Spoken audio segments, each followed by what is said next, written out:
Welcome back my YouTube channel Old Car Stories. Today, we're taking a ride back to the late 1990s, a time when compact cars were becoming smarter, smaller, and more affordable for young drivers and families alike.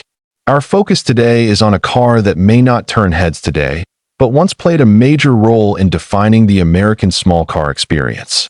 We're talking about this car, 1998 Dodge Neon. When the Dodge Neon first arrived in 1994, it was Chrysler's bold attempt to break into the compact car segment dominated by Japanese brands like Honda and Toyota. By the time 1998 rolled around, the Neon had established itself as a familiar sight on American roads.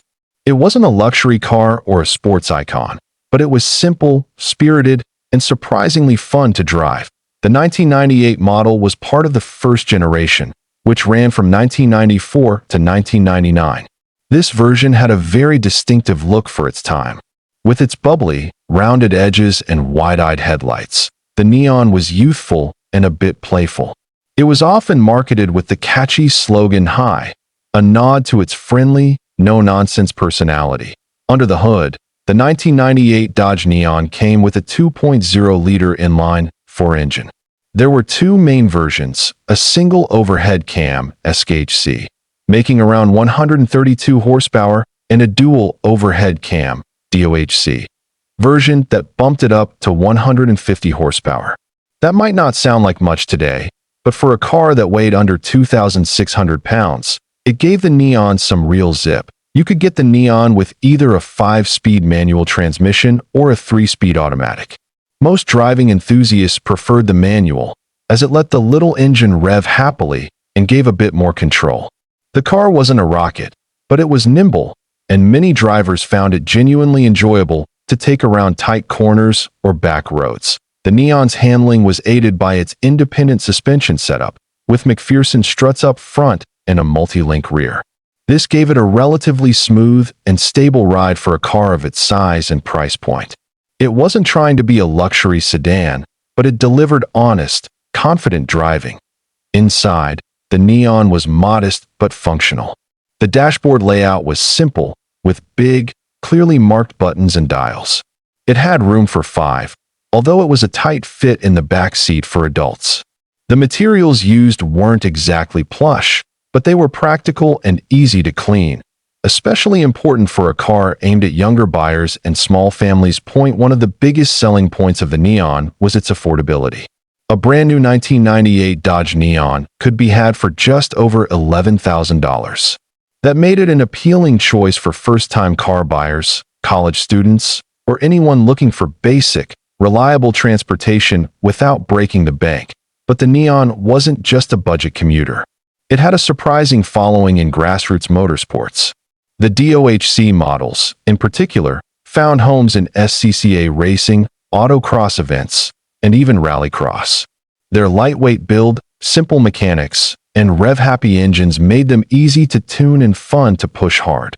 There was even a high-performance version called the Neon R/T. For 1998, it included the 150-horsepower DOHC engine, a close-ratio 5-speed transmission, sport-tuned suspension, fog lights, and unique R/T badging. It was a bit of a sleeper, a compact car that could hold its own in spirited driving.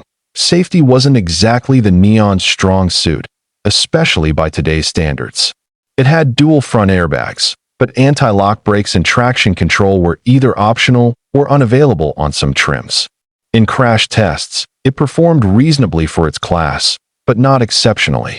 Still, for many buyers at the time, price and fuel economy mattered more. Fuel economy was one of the Neon's strengths. It could achieve around 29 miles per gallon on the highway and about 23 in the city. That made it an economical choice for daily driving. And in the late 90s, with gas prices relatively low, that sweetened the deal even more. Another thing people remember about the Neon is how customizable it was. Dodge offered a range of colors, some of them bright and bold. Buyers could also choose between 2- and 4-door models, depending on whether they prioritized looks or practicality. It gave the Neon a bit of personality in a sea of gray sedans. While it was never considered a premium vehicle, the Neon served its purpose well. It was an honest car, built with simplicity in mind. It may not have aged as gracefully as some of its Japanese rivals, but for many who owned one, it was a first car, a college ride, or the one they learned to drive in time. The Neon faded from the spotlight.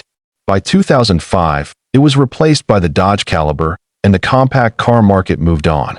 But among enthusiasts, especially those who appreciate 1990s American cars, the Neon holds a special place. It was imperfect, but it had charm, and in its prime, it really did offer something a little different. Today, finding a clean, original 1998 Dodge Neon is becoming harder. Many were driven into the ground or modified beyond recognition. But when you do spot one, especially in its factory colors with those original hubcaps, there's a wave of nostalgia that comes rushing in. Whether you drove one, rode in one, or just remember seeing them in high school parking lots, the Dodge Neon was part of an era that blended affordability, style, and a touch of fun. It may not have been the flashiest car on the block, but it had character, and that's what makes it worthy of an old car story. Thanks for joining us on this trip down memory lane.